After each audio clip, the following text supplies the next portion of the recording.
अस्सलाम वालेकुम बच्चों। इस वीडियो में मैं बात करूंगी क्लास 12th एनसीईआरटी के गुलिस्तान अदब की बुक की, और हम इसमें आज अफसाना करने वाले हैं। लम्हे उसकी तशरीह करेंगे, लेकिन उससे पहले जान लेते हैं अफसाना क्या होता है। मुख्तसर अफसाना। मुख्तसर अफसाना जदीद दौर की अहम नसरी सिन्फ है। इसके ज़रिए किसी शख्स की ज़िंदगी के एक पहलू या किसी वाक़ये का बयान इस तरह किया जाता है कि पढ़ने वाले के दिल व दिमाग पर इसका गहरा असर पड़े। ये क्या है? एक अहम सिन्फ है, जदीद दौर की है, जदीद दौर की, कदीम की नहीं है, जदीद की है। और इसके ज़रिए किसी शख्स की ज़िंदगी के एक पहलू या किसी एक वाक़ये का बयान किया जाता है, वो भी इस तरह से कि उसके पढ़ने वाले को असर करे। आगे कहते हैं कि अफसाने की मुतअद्दिद तारीफ़ें की गई हैं। एक मुमताज़ मगरिबी अदीब का कहना है कि अफसाना ऐसी नसरी कहानी है जो एक ही नशिस्त में पढ़ी जा सके। अफसाना सीधी सादी कहानी नहीं, बल्कि एक ऐसी फ़नी तख्लीक है जिसमें फ़नकार के इरादे और हुकमत की भी दखल होता है। किसी मख़सूस वाक़ये या सूरत हाल या किसी मख़सूस किरदार का नुक्स इस तरह उभारा जाता है कि प्लॉट यानी वाक़यात की तरबीत व तज़मीन पढ़ने वाले के मुतासिर कर सके।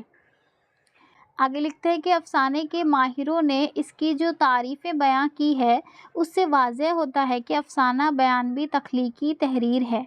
अफसाने में किसी एक किरदार या किरदारों के एक मख़सूस ग्रह के नुक्स या ज़हनी कशमकश को नुमायाँ किया जाता है। अफसाने में वाक़यात की तफसील, किरदारों की गुफ्तगू और मंज़र व माहौल की पेशकश बहुत नपीतली होती है। हर अफसाने के लिए प्लॉट, किरदार और ज़मान व मकान लाज़मी इज़्ज़ा की हैसियत रखते हैं। उसी लिहाज से अफसाने की अक़साम की अफसान भी बयान की गई है, यानी प्लॉट का अफसाना, किरदार का अफसाना या माशरती अफसाना।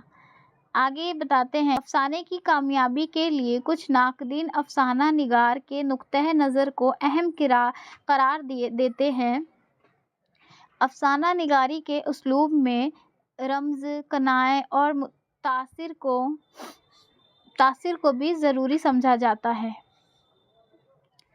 आगे है कि उर्दू में मुख्तसर अफसाने का आगाज़ 20वीं सदी से हुआ। कब हुआ, इसे याद रखिएगा। अफसाने का आगाज़ 20वीं सदी के साथ हुआ। सबसे पहले प्रेमचंद और सज्जाद हैदर के अफसाने सामने आए।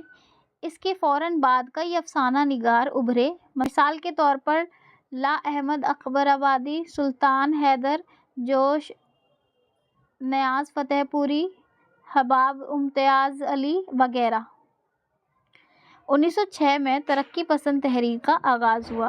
1906 में तरक्की पसंद तहरीर का आगाज़ हुआ। इससे चंद बरस पहले अंगारे के नाम से बागियाना कहानियों का एक मजमुआ शाये हो चुका था। इन कहानियों से मजमुआ और फ़न के एतबार से नई तजुर्बात की बुनियाद डाली। इससे बहुत पहले प्रेमचंद ने उर्दू अफसाने निगार को उरूज पर पहुंचा दिया था। प्रेमचंद ने हकीकत निगारी और नफ्सियाती किरदार निगारी के साथ मशरकी ज़िंदगी और कौमी ज़िंदगी के मसाइल की तजुर्बानी की। इसके बाद शहादत हुसैन मंटो, कृष्ण चंद्र, राजेंद्र सिंह बेदी, असमत चुगताई वगैरह के हाथों उर्दू अफसानों ने बहुत तरक्की की। आगे लिखा है कि आज़ादी के बाद उभरने वाले अफसाने निगार में कुरैत अल हैदर नुमाया हैसियत रखते हैं। इनका नाम याद रखिएगा। 1960 के लगभग उर्दू में अलामती अफसाने का आगाज़ हुआ। उस रंग के नुमाइंदा अफसाने निगार की रवायत को आगे बढ़ाने वाले लोगों में हयातुल्लाह निसार, ख्वाजा अहमद अब्बास वगैरह, ये सभी उनके नाम हैं। इनके काबिले ज़िक्र है। नई नस्ल के कई अफसाने निगारों ने बराही रास्ते तर्ज ज़बानी के बजाय अलामती तर्ज बयान को तरजीह दिया है।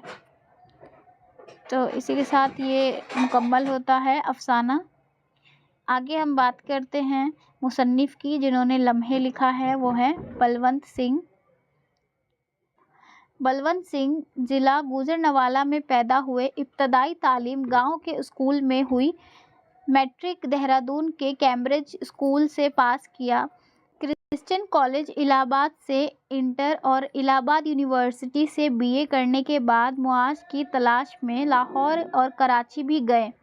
دلی میں رسالہ آج کل کے نائب مرید کے خدمات بھی انجام دی۔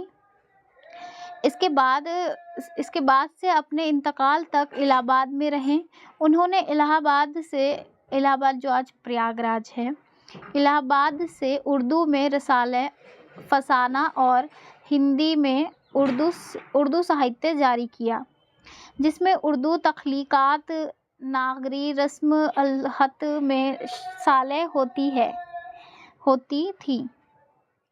آگے ہے کہ بلونت سنگھ نے کئی طویل اور مختصر ناول لکھے ہیں، جیسے رات، چور اور چاند وغیرہ، جو ان کا پہلا اردو میں شائع ہوئے۔ یہ سب پہلے اردو میں شائع ہوئے۔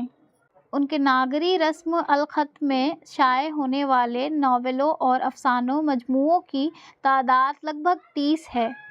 ان کا پہلا افسانہ سزا 1937 میں دلی کے رسالے شاکی میں شائع ہوا۔ جگا، تارو پود، ہندوستان ہمارا، پہلا پتھر، بلونت سنگھ کے افسانے وغیرہ اہم افسانہ مجموعے ہیں۔ بلونت سنگھ کے ابتدائی افسانوں میں پنجاب کی دیہی زندگی کا بہت جیتا جاگتا نقشہ کھینچا گیا ہے۔ اسی بنا پر کچھ لوگوں نے فرض کر لیا کہ یہ بلونت سنگھ صرف پنجاب کے دیہات اور سکھ کرداروں کی زندگی کے عکاس ہیں، جبکہ حقیقت یہ ہے کہ ان کا افسانوی کیانوس خاص وسیع ہے۔ اب ہم بات کریں گے، یہ تو ہمارا مکمل ہو گیا، ان کے بارے میں ہم نے جان لیا۔ اب ہم سبق کا خلاصہ یہ جانیں گے۔ بلونت سنگھ کے افسانے لمحے کا ہیرو اوماکانت ہے، یعنی اس اسٹوری کا ہیرو کون ہے؟ اوماکانت ہے، جو ایک لاابالی اور بیکار نوجوان ہے۔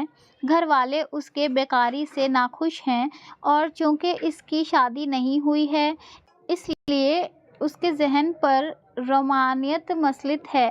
اوماکانت اپنا ایک واقعہ خود بیان کر رہے ہیں کہ سوموار کا دن تھا، گھر سے تیار ہو کر نکلا اور بس اسٹینڈ پر پہنچ کر کناٹ پلیس جانے والی بس میں بیٹھ گیا۔ سردیوں کے دن تھے، بس میں ایک عجیب سکون طاری تھا۔ اس نے پہلے عورتوں اور لڑکیوں کا جائزہ لیا، اور کوئی بھی لڑکی یا عورت اس کی پسند پر پوری نہیں اتری۔ ایک عورت اس کے جانب مڑ کر بیٹھی تھی اور 2 بچوں کی ماں تھی۔ وہ سوچ رہا تھا کہ 20-25 منٹ کا یہ سفر یوں ہی کٹ جائے گا، دل بہلانے کے لیے کوئی حسین صورت دکھائی نہ دے گی۔ بس چل پڑی۔ ٹکٹ لیتے وقت وہ عورت مڑی اور اوماکانت کو ایک خوبصورت چہرہ نظر آیا۔ اب اس کا ذہن اس عورت سے بات چیت شروع کرنے کے منصوبے بنانے لگا۔ اس نے دیکھا کہ عورت کے سینے سے لگا ہوا بچے کے کان کے پیچھے داد ہے۔ اس نے بچے کے داد کی طرف اشارہ کرتے ہوئے عورت سے پوچھا، کیا اس کو داد ہو رہا ہے؟ عورت نے ہاں میں جواب دیا، اور اسی طرح باتوں کا سلسلہ شروع ہوا۔ اوماکانت نے ایک ہومیوپیتھی ڈاکٹر بتایا۔ باتوں ہی باتوں میں اسے یہ معلوم ہوا کہ یہ عورت مسلمان ہے۔ پھر عورت نے بتایا کہ جب دلی میں تقسیم ملک کے وقت فساد ہوئے تو وہ اپنے گھر والوں کے ساتھ دلی میں تھی، اور اس کا نام سلطانہ ہے۔ اتنے میں ہی سفر ختم ہو گیا۔ اس نے عورت کی مدد کرنی چاہی، لیکن عورت نے منع کر دیا۔ اوماکانت آگے بڑھ گیا، مگر کچھ دور جانے کے بعد اس نے پلٹ کر دیکھا تو اسے عورت کی ٹانگ میں لنگ نظر آیا۔ और वह सोचने लगा कि ऐसी हसीन औरत और ये ऐब जानने के लिए उमाकांत औरत के करीब पहुंच गया। सुल्ताना ने उसे बताया कि ना तो मेरा शौहर उसे लेने आया और ना उसने नौकर भेजा।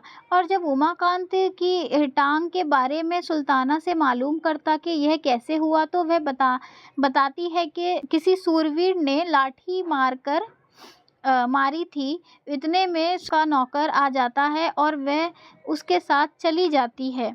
उमाकांत दूर तक उसे देखता रहा, यहाँ तक कि वह नज़रों से ओझल हो गई। ये मुकम्मल होता है इसका खुलासा। यहाँ पे नफ्से मज़मून है। मरकज़ी किरदार उमाकांत की शदीद शर्मिंदगी और सुल्ताना, वो जो औरत है सुल्ताना, दुख भरा एहसास उस अफ़साने का मौजू या नफ्से मज़मून है। तो इसी के साथ ये हमारी वीडियो यहीं मुकम्मल होती है। हमने बलवंत सिंह और इसके लम्हे के खुलासे के बारे में जान लिया है, साथ ही साथ हमने अफ़साना किसे कहते हैं ये भी पढ़ लिया है। Thanks for watching my video. इस वीडियो के रिगार्डिंग किसी भी तरह की कोई दिक्कत, कोई डाउट्स हो तो आप मुझे कमेंट कर सकते हैं। And don't forget to press the bell icon, जिससे मेरे लेटेस्ट वीडियोस की अपडेट आप तक पहुंच सके। Thank you.